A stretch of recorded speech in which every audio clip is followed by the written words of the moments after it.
Greatness isn't given to you at the start of any game. It has to be earned over the course of play. So in order to obtain greatness, you have to have enough courage to saddle up and start playing. Otherwise, you have already been defeated, and you never even moved a piece along the board. Greetings and welcome back to Checkpoint Gaming, Checkers. With this episode, we will be going over tournaments. During a tournament, besides the means of winning addressed in the previous episode, a player is able to win a game if their opponent resigns, forfeits, or fails to reach the time control if clocks are being used in the tournament. For a game to be a draw, both players will need to agree to such a result during the game itself. A draw is also to be declared when any of the following occurs. First is if, during any point during the game, a player demonstrates that the next move will result in the same position occurring for the third time during the game to the satisfaction of the referee. And second is if, during any point during the game, a player demonstrates that both of the following conditions hold true to the satisfaction of the referee. These conditions are that neither player is able to advance an uncrowned checker forward to the home row during their 40 previous moves, accompanied by the fact that no pieces have been removed from the board during the player's previous 40 moves. When it comes to that of the drafts clock, it refers to the clock that possesses two time displays that are connected to each other in such a way where only one of these displays are able to run at any given time. Once a player presses the button that is found above the clock on their given side, it will cause the display of the other player to start and is known as pressing their clock. So basically, a chess clock is being used. On top of this, both analog and digital clocks are able to be used in a game. When these rules refer to a clock, it's in reference to one of these two given time displays. And in reference to a flag fall, it's in reference to the expiration of the allotted time that was granted to a given player. With the score sheet, it is in reference to a piece of paper that is used for the recording of a game during a tournament.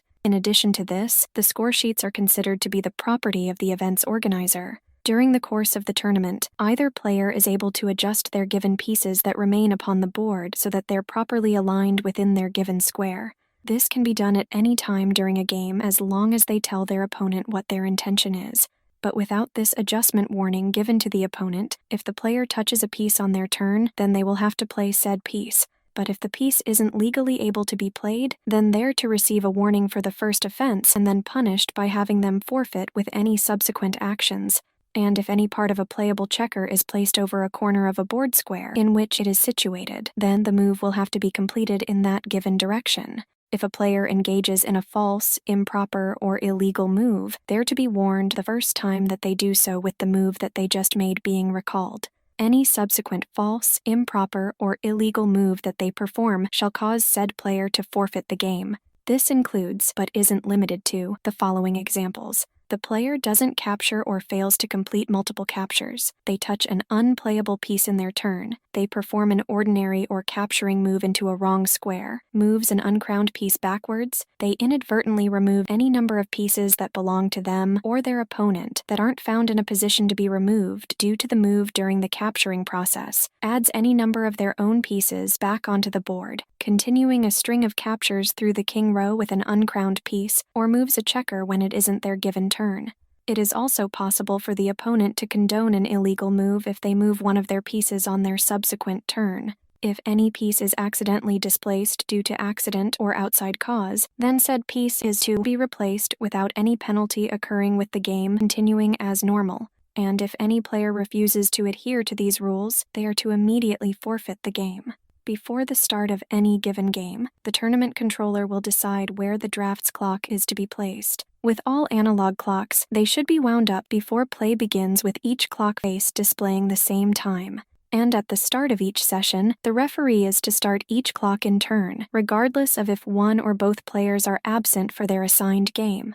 After performing their move, each player is to press their own clock, causing their opponent's clock to start. On top of this, each player has to be allowed to press their own clock once they performed their given move, with said player's move not considered to be complete until they have pressed down upon their given clock. With the time that elapsed between making the move and pressing their clock, it is all considered part of the time that has been allotted to the given player. So it is the sole responsibility of each player to press their own clock after completing a move, as well as keeping track of the number of moves that they have made.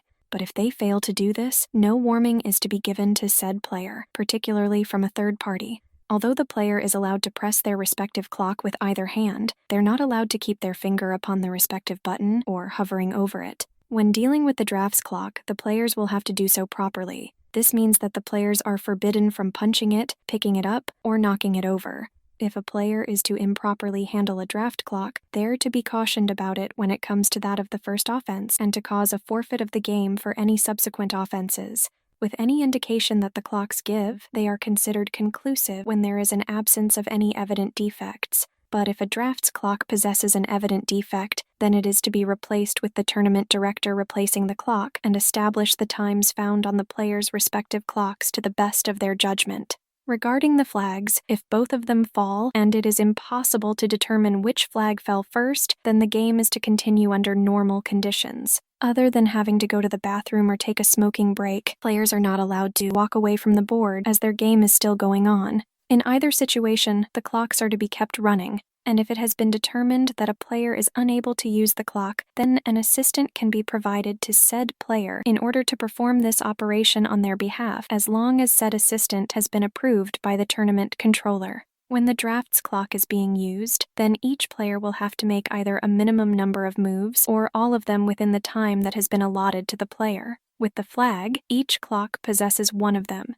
It is small in size, it is found on the clock face, it will rise up during the last few minutes of the game, and it will fall on the hour, denoting the time control with all time controls being specified in advance. With these time controls, the following are to be implemented during tournament play. The first time control is that of 30 moves per hour for the first hour. The second time control is that of 15 moves for every succeeding half hour. With the conclusion of the first time control, the player connected with the light-colored pieces is to reset both clocks by 30 minutes, with this action being repeated for every subsequent time control period. When it comes to that of time a player has saved during a given period of play, it is to be added to their available time found in the next time period. Once a flag falls, the rules addressed earlier connected with time controls are to be checked. For a flag to be considered fallen, it will have to be observed by the tournament director or when either player makes a valid claim to that effect.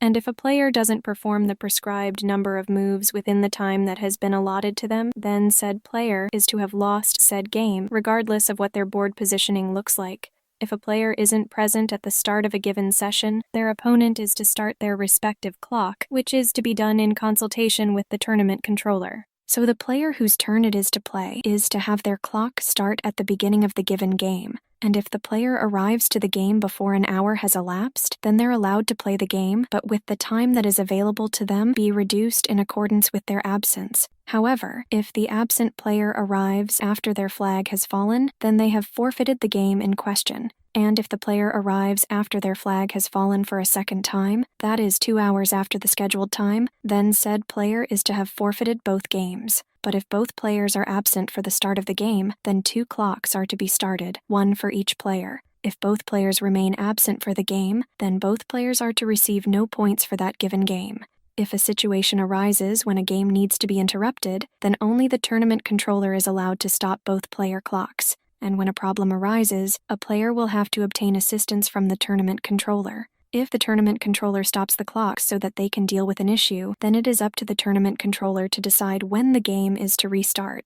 There is also something known as a quick play finish, where it is a part of the game that will have all of the remaining moves the players possess having to be made within a limited amount of time. If the game is nearing its end, with time remaining upon the clocks, and a player feels like the position of their given game is even and they have offered a draw that their opponent has rejected, then said player is able to ask the tournament controller to intervene. If the tournament controller feels like the piece position is even with little chances of either player winning with reasonable care, then the tournament controller can declare the game to be a draw. But if the tournament controller feels like the opposing player has an advantage, then the tournament controller is to allow the game to continue until it reaches a conclusion. When it comes to that of the score sheets, each player is to be given one for every scheduled game they're a part of, and they're obliged to record every game that they're a part of. As the game progresses, each player is required to record the moves of both them and their opponent in the proper manner, move for move, as clearly as possible upon their given score sheet. Although the players are allowed to reply to their opponent's move before they record it, they will have to record their own moves before they're allowed to perform another one. With the placement of the score sheet upon the table, it is to be done in such a way so that the referee is able to see it throughout the course of the game. If a player would like to verify their record by comparing it against that of their opponent, they will have to inform the tournament controller of the situation, and if approved, the player will have to do so on their own playtime. Whenever a draw is offered, both players will have to record it upon their given score sheet. At the conclusion of any given round, each player is to give the referee a signed copy of each game they played, with the result being listed along with each score sheet being signed by both players. But if a player fails to hand in a completed and signed copy of their score sheet at the conclusion of a round, then they're to receive no points for that given round. Yes, bureaucracy can be a pain, but it has its value. In situations where a player is unable to keep score due to medical reasons, then an assistant can be provided to said player as long as said assistant has been approved by the tournament controller. Their clock is to also be adjusted by the referee in a way that is equitable. A player is said to be in a time shortage if they have 5 minutes or less found upon their clock before their given flag has fallen. If a player enters the time shortage phase, then they're not obligated to continue recording every move that is made during the game. Instead, they will have to tick on their score sheet after every move that is made until one of the flags have fallen. Once a flag has fallen, then the player is to update their given score sheet completely using the standard notation before they're allowed to move another piece. If both players find themselves in the time shortage phase, then the tournament referee or an assistant should be present in order to help track all of the moves that are made. In this situation, once one of the flags have fallen, then the tournament controller is to stop the clocks, followed by both players updating their given score sheets by using the score sheet of the referee or their opponent. When it comes to that of player conduct, no player is allowed to engage in an action that would bring the game into disrepute, and before the starting time of any given round, each player will have to be seated at their designated table. During the course of the tournament, a player is able to call a tournament controller in order to rule upon a game rule, procedure, or conduct. From there, the tournament controller will have to establish the facts of the game in question. It'll also be inappropriate for an extended discussion to occur between the players and the tournament controller. Players are forbidden from leaving their given board when it is their turn to perform a move unless the tournament controller gives them permission to do so. Players are also not allowed to walk or stand around the play area in order to view other games being played. When a player has finished their given games, they are considered to be spectators. Players are also forbidden to leave the play venue without permission from the tournament controller. With the play venue, it is defined as the play area, restrooms, refreshment area, smoking area, and any other place as designated by the tournament controller. For those who wish to offer a draw, they will have to do so after performing their own move with no conditions being attached. The draw offer is also to be noted upon each player's score sheet. Once an offer has been made, it can't be withdrawn and remains valid until the opposing player accepts it, rejects it orally, or rejects it by moving one of their pieces. If the first draw offer was declined, then it would be improper to make another draw offer unless the opposing player has since made a draw offer or the position has subsequently changed. Players are not allowed to use any notes, sources of information, advice, or to analyze another board. Players are also forbidden from distracting or otherwise annoying their opponent in any manner. This includes making unreasonable claims or to repeatedly make a draw offer. Basically, don't be an asshole. During the course of the game, players are forbidden from addressing any other person unless it is the tournament controller. When using the score sheet, only use it to record the moves, the times found upon the clocks, any draw offers, and any other relevant data. Players are also not allowed to engage in collusion to either fix or throw a game, whether before or during the game itself, in order to manipulate the prize money, title norms, ratings, or any other purpose, and can lead to severe sanctions if done, which includes being banned from participating in future events. A player that has lost a game is to stop their given clock immediately, with it being frowned upon to abandon a lost position without resigning. Players are also forbidden to analyze a finished game found within the playing area, or to bring in mobile phones or other electronic devices that are meant for purposes of communication that haven't been authorized by the tournament controller into the venue. If a player's mobile phone or communication device goes off while in the venue during play, they're to lose the game that they're currently playing. And if a player continues to not abide by the tournament rules, then they're to be penalized by losing the game. When it comes to that of spectators, they don't have any special privileges and will have to adhere to the instructions of the tournament controller at all times. They can also be confined to that of a certain area of the venue. Spectators will have to remain quiet while any play is being performed, as well as not being allowed to interfere with a play or to annoy or distract the players, and they cannot engage in conversations with players during the interval found between the first and second game of a round. Although it is possible for spectators to point out irregularities to the tournament controller, they will have to do so in a manner that isn't heard or noticed by the players. But with that said, they can't make claims on a player's behalf. Spectators also can't analyze games that are ongoing through the use of physical boards or electronic devices without permission from the referee. Spectators also can't bring in mobile phones or other electronic communication devices into the venue without permission from the tournament controller. And if a spectator refuses to abide by the directions given to them by the tournament controller, it will result in their expulsion from the venue. But what do you expect if the spectators choose to not behave themselves? Regarding the tournament controller, they are responsible for ensuring that the rules are strictly followed and is bound by the official rules, procedures, and policies of the tournament. They're to act in the best interest of the tournament and are to ensure that the equipment that is being used is of sufficient quality, a good playing environment is maintained, and the players are not disturbed. The tournament controller is also able to appoint assistants as needed to help them perform their given duties, to accept and list entries, and to familiarize players with the playing facility and tournament conditions, to prepare pairings, display wall charts, to rule on disputes and enforce such decisions, to collect player scores, and to report and forward tournament results and fees to the sponsoring organization.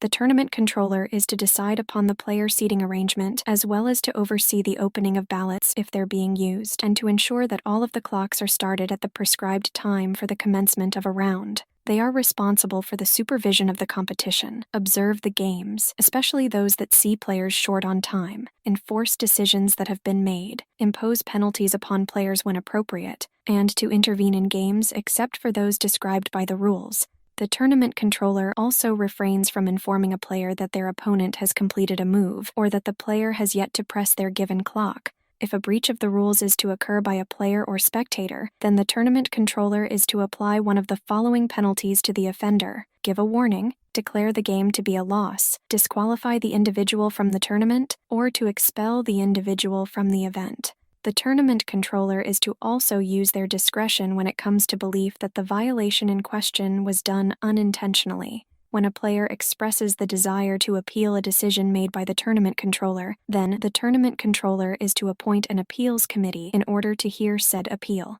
This committee is to consist of a minimum of 3 people who have experience as tournament controllers at major events. To help ensure impartiality, the committee members should not be affiliated in any manner with any of the players concerned in the appeals process. When hearing such an appeal, it should be done privately with witnesses being called when necessary, but only to answer questions from the parties involved. The committee is to give the testimony from the tournament controller primary consideration, along with anything said or done in their presence. Once the appeals committee has made their decision, said decision is to be communicated to the parties involved as soon as possible. The purpose behind that of the appeals committee isn't to substitute the judgment of the tournament controller with their own. Instead, it is meant to overrule the decision of the tournament controller where it is clear that the controller's decision is incorrect. So with that said, that is what you need to know about tournament play in regards to checkers. With that taken care of, we can start talking about variants to the game. If you liked this episode, feel free to give it a like. And if you want to stay up to date on any future episodes we upload, go ahead and subscribe. You can also support us on Patreon for as little as $1 a month at patreon.com/checkpointgaming. See you in the next episode, and happy gaming.